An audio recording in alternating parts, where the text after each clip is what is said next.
Subscribe करू और घंटी जे देखाइया तकरा टिपनाइ नहीं बिसरबै। नमस्कार, आइ हम बनबै छी मरुआ के रोटी। जितिया के अवसर पर मरुआ रोटी माछ लोग खाइया, जिया जीवछ कहै छै एकरा। तऽ देखियो ई मरुआ के पैकेट छै, आइ काल्हि मॉल में सब जगह दुकान सब में भेट जाइ छै आसानी से। आ गाम सब में तऽ मरुआ लोग लैया तऽ ओकरा गरम कऽ कऽ ओकरे पीस लैया। हम ई पैकेटे से बनबै छी। अरबा रहै छै तऽ अरबा में कोनो गरम पानि दै के काज नहि।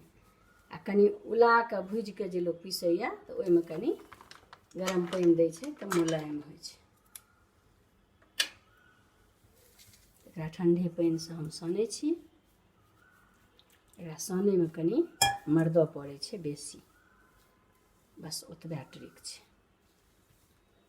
बहुत आसान विधि से हम बताएब, हाथ पर नहीं ठोकब।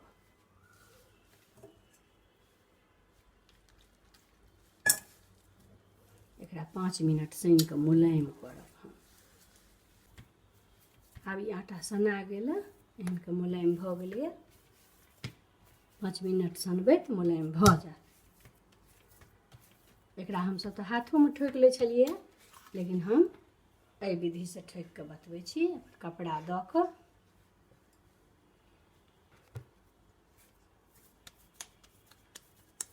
एकरा गट्टी समेत एना कऽ दऽ देबै। धीरे धीरे हाथ से दबा के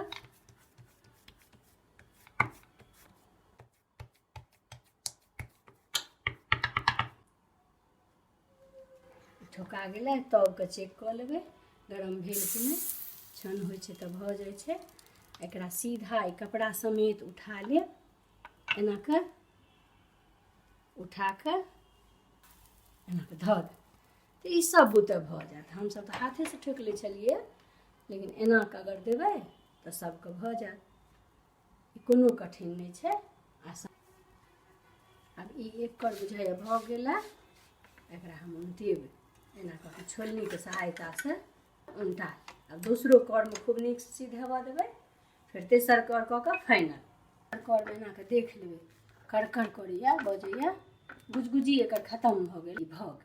बनि के तैयार अछि, अहूँ सब खइयौ। धन्यवाद।